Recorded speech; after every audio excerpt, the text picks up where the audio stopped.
Hello everyone! Good morning, good afternoon, and good evening. So for today's video, ayan, magluluto na naman tayo ng ating uulamin. So mayroon po tayo ditong hipon. Yan po ay atin lamang lilinisan. Tinanggalan ko lang po siya ng mga galamay sa katawan. Ayan po. So ginugupit ko lang po siya. Ayan, ganyan lang yung aking paglinis ng ating hipon. O yan, hindi ko na siya babalatan at tatanggalan ko lang po siya ng bituka. So, ganyan lang po ako maglinis ng hipon at pagtanggal ng bituka. Ayan, gumamit lang ako ng barbecue stick. At ayan, tinusok at hinila ko yung kanyang bituka. Ayan po siya. At syempre, lilinisan natin lahat yung ating hipon. Kaunti lang naman yan siya guys. Mga kalahating kilo lang po yan. Ayan, kasi medyo may kamahalan po.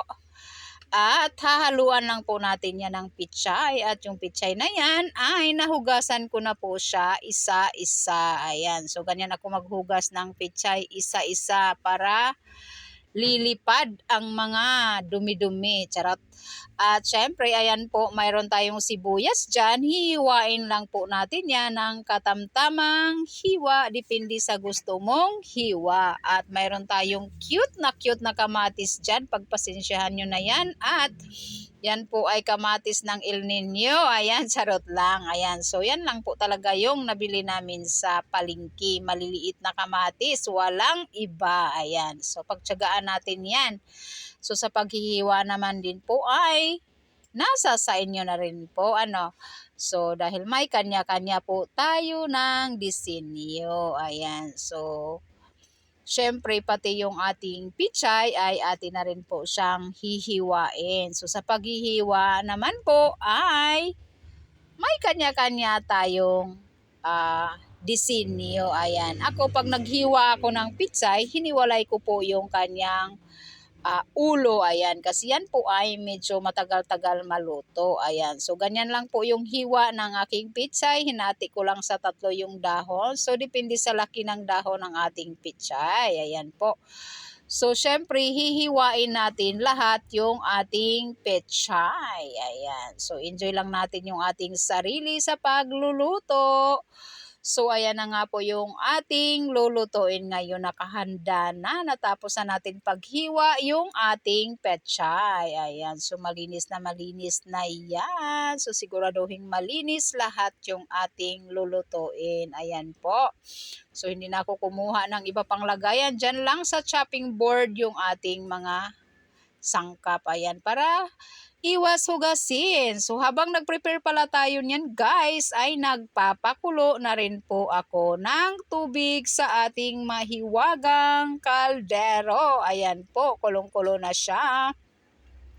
So ilalagay na po natin dyan yung ating inihanda na sangkap. Ayan, so unahin natin yung ating tanglad, pakukuluan, at isusunod na rin po natin yung ating simpleng sangkap na kamatis at sibuyas. O, 'di ba?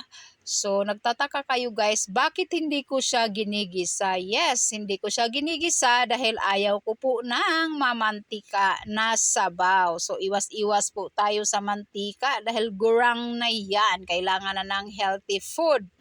So, ayan, binuhos ko na rin po yung ulo ng pichay. Ayan, pagsasabayin na natin yan at pakukuluan hanggang maluto lahat. Ayan po.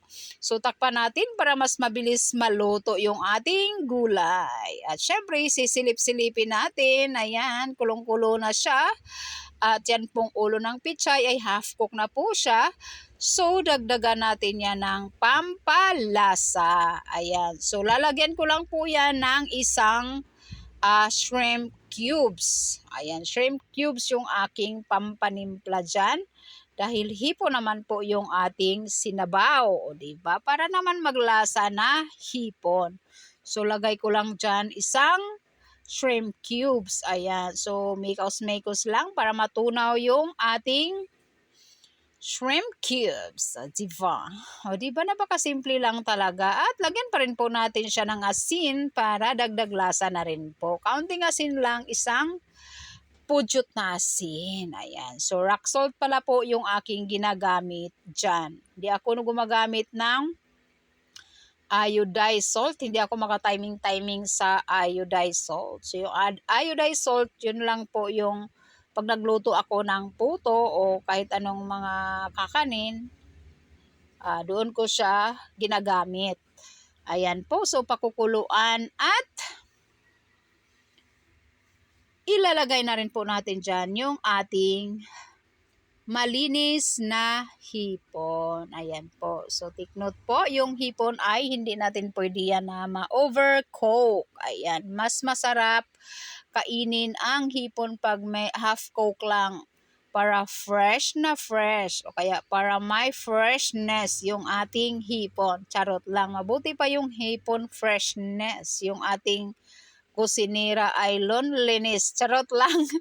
Ayan, so enjoy lang sa pagluluto. At ayan, so lulutuin lang po natin yung ating hipon ng panandalian. O diba? Maraming hipon. Mas masarap sana kaso nagtitipid tayo eh. So gulay ang marami, kaunti lang yung hipon. Ayan, so syempre timplahan natin yan kung malasa ba. Ayan. At pansin ko ay kulang siya ng lasa kaya bubuhusan natin siya ng isang sachet ng Magic Sarap. Ayan. So disclaimer lang po, hindi po siya sponsor ng Magic Sarap. Ayan po, isang sachet lang yung ating nilagay dyan.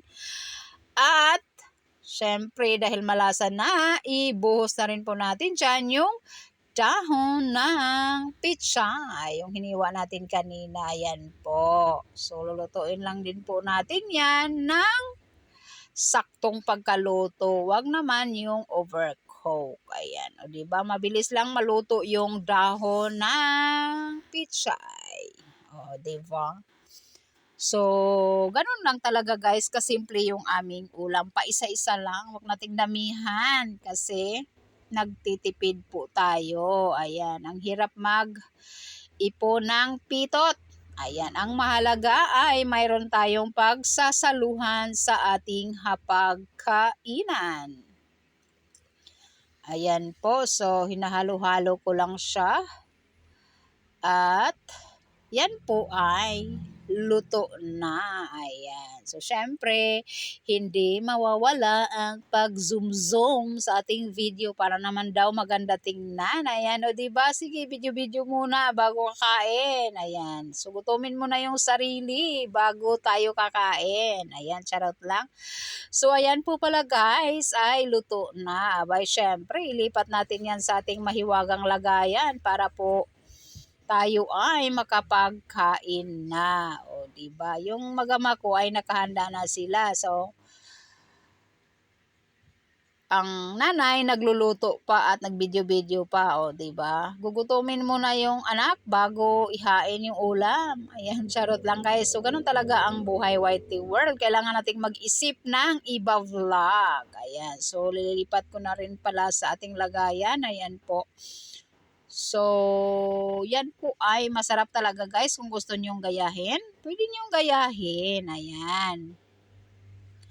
So, okay na siya. At kami po ay kainan na. Maraming salamat sa walang sawang support at pagmamahal. Bye-bye everyone. Kainan na po kami.